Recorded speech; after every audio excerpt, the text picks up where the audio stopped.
sono Filippo Saporito, ci troviamo qui all'interno del Museo di Villa Bardini, dentro la nostra scuola di cucina, il ristorante si chiama La Leggenda dei Frati. Siamo nel centro di Firenze, proprio sopra Ponte Vecchio, nella villa che domina la città dentro i giardini storici del signor Bardini. Oggi prepareremo uno dei piatti che più fa riconoscere la Toscana in giro per il mondo, che è la pappa al pomodoro. L'ingrediente fondamentale della nostra preparazione è il pane toscano, è il pane sciocco. Sciocco vuol dire senza sale, perché per tradizione in Toscana il pane viene fatto senza sale, io credo per due motivi. Uno, perché il sale storicamente era un ingrediente molto costoso e molto importante per l'alimentazione, sicché tra virgolette era inutile sprecarlo per metterlo nel pane. La seconda cosa è il fatto, credo, che gli salumi toscani sono di solito molto saporiti e mangiarli con un pane sciocco bilancia molto il gusto finale. Altro ingrediente fondamentale è la cipolla rossa, tipica delle nostre parti. Useremo 2 spicchi d'aglio, non tutti ce lo mettano. L'altro ingrediente fondamentale è la passata di pomodoro, erbe aromatiche. La più importante naturalmente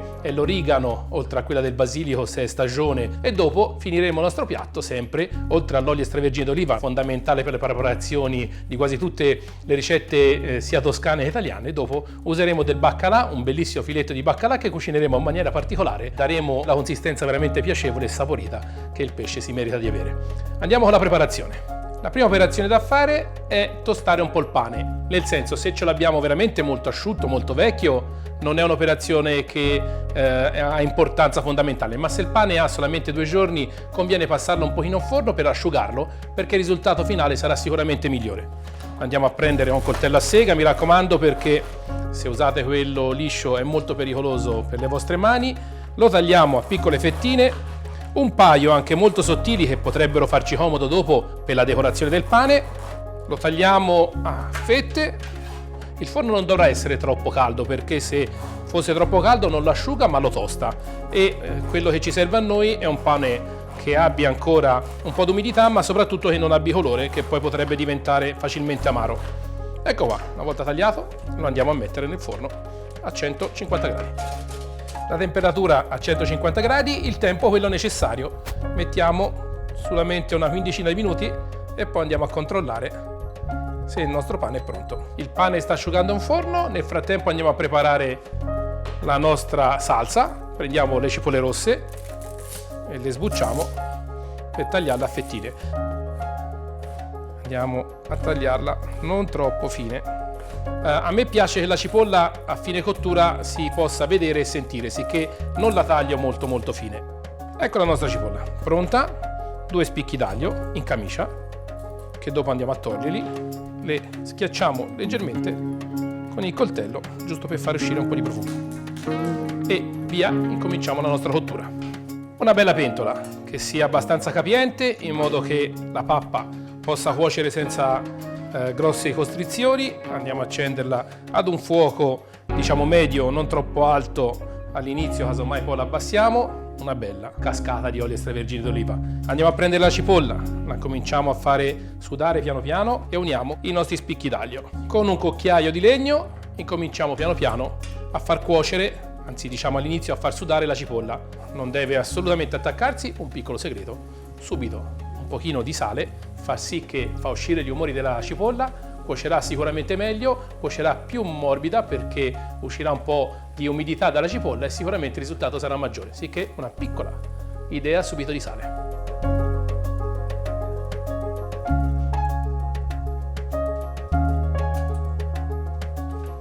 Ecco, la cipolla è pronta, se ha sudato ma non è assolutamente colorata, è il momento del pomodoro.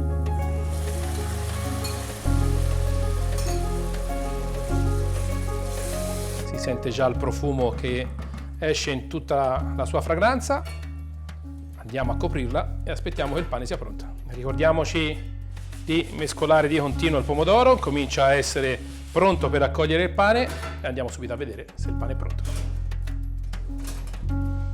Come vedete il pane è asciutto ma non colorato, vuol dire che è perfetto per entrare all'interno della pappa al pomodoro. Eccoci, è arrivato il momento, il nostro pomodoro è abbastanza asciutto, prendiamo il nostro pane e facciamo questa unione. Se c'è bisogno aggiungiamo un pochino d'acqua, ma intanto lo copriamo e lo facciamo cuocere qualche minuto. Andiamo a controllare la cottura. Se è il caso, come in questo momento, aggiungiamo un pochino d'acqua e gli diamo una quindicina di minuti a fuoco abbastanza vivo. Mi raccomando, coperto, in modo che non si bruci il pane e non si asciughi troppo. Passati 5 minuti andiamo a controllare e con mestolino di legno per iniziare cominciamo a rompere la nostra pappa al pomodoro. Incominciamo a rompere la pappa al pomodoro e, se vi ricordate, c'è da togliere 2 agli. Il loro momento è arrivato e continuiamo la nostra cottura. C'è chi preferisce tenere molto morbida la pappa al pomodoro e fa cuocere il pane asciugando, c'è chi invece, come me, preferisce tenere molto asciutto il tutto e giocare un po' con questa cottura molto asciutta del pane. Sono passati altri 5 minuti, andiamo a prendere una frusta per romperla maggiormente, per far sì che sia più cremosa e dopo la facciamo riposare. Il profumo è buonissimo, rompiamo bene e lasciamo riposare. E ora andiamo a preparare il baccalà che ci sta aspettando e vuole anche lui essere protagonista del piatto. Andiamo a prendere la parte centrale, proprio perché dobbiamo fare bella figura, dobbiamo fare un bel piatto. Sicché la parte più bassa la teniamo da parte per qualche altra preparazione. Tagliamo a piccoli pezzetti il baccalà, anche da qui si vede la bontà del baccalà, guardate come è madre per l'aceo. Dopo prendiamo un sacchetto sottovuoto da cottura. Perché usiamo il sacchetto sottovuoto? Perché la cottura che andremo a fare fa sì che tutti i sapori e tutti i profumi del baccalà rimangano all'interno del sacchetto e di conseguenza dopo, quando lo andiamo a mangiare, all'interno del nostro piatto. Mettiamo in maniera ordinata il baccalà, in modo che dopo, anche quando tira sottovuoto, la forma non si sciupa, vedete? Dopo irroriamo con un po' di extravergine d'oliva. Non siate tirchi, questo è il momento più importante. E usiamo una delle nostre prime erbe aromatiche, che è il timo, una delle erbe più utilizzate qua in Toscana. Questo è il sacchetto pronto, andiamo a metterlo sottovuoto. Mettiamo il forno a vapore a 70 gradi, andiamo a mettere sottovuoto il baccalà, mettiamo in posizione e gli diamo. Siamo quasi, Come vedete, il sacchetto è completamente privo d'aria.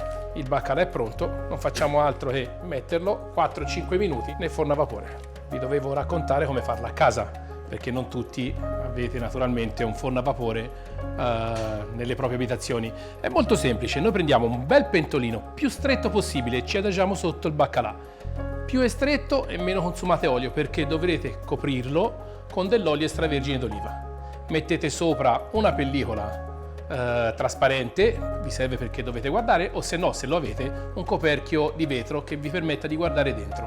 Lo mettete a bocca di forno o se no su un fuoco leggero finché non vedrete che dal baccalà uscirà delle piccole bollicine bianche che sono i succhi del baccalà. A quel punto togliete dal fuoco, lo lasciate riposare qualche minuto e poi andate a tirare fuori il baccalà sgocciolandolo bene e noterete che il baccalà sarà di una consistenza veramente molto piacevole, perché sarà ancora compatto e estremamente saporito, perché l'olio avrà fatto quello che deve fare, cioè entrare all'interno del baccalà e cuocere alla temperatura giusta, che è quella di 70 gradi. Perfetto, il nostro baccalà è pronto. Queste sono le bollicine che troverete nella vostra pentola una volta che il baccalà è pronto. Una cottura veramente molto delicata. Allora andiamo a terminare il nostro piatto. Per prima cosa dobbiamo terminare la pappa al pomodoro. Allora l'avevamo lasciata riposare, ora è il momento delle erbe, l'origano fresco se ce l'avete, il basilico, e ora andiamo a montare la nostra pappa con un bel po' di olio d'oliva. Ecco, la pappa è pronta, il baccalà è pronto, andiamo a impiattare. La differenza tra la pappa al pomodoro tradizionale e quella che facciamo noi è questa aggiunta quasi montata dell'olio extravergine d'oliva, ma vi assicuro che il risultato è estremamente piacevole una volta che l'andate ad assaggiare, fidatevi.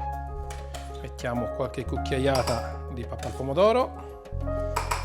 Mi dispiace, non potete sentire il profumo che sta uscendo da questa pentola. Ecco fatto. 2 angoletti del baccalà.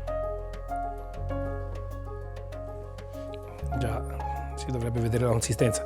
Ne mettiamo uno a favore di pelle e uno no, che dà un po' di gioco. Decoriamo con qualche erbetta selvatica, un filo di olio extravergine d'oliva. Ecco a voi il piatto che abbiamo appena terminato, la pappa al pomodoro, piatto tradizionale della cucina toscana, addolcita alla fine con questa cottura particolare del baccalà che rende tutto molto piacevole al palato, rende un piatto completamente completo, e dopo un po' di erbe giusto per dare un po' di vegetale nel piatto finale. Buon appetito!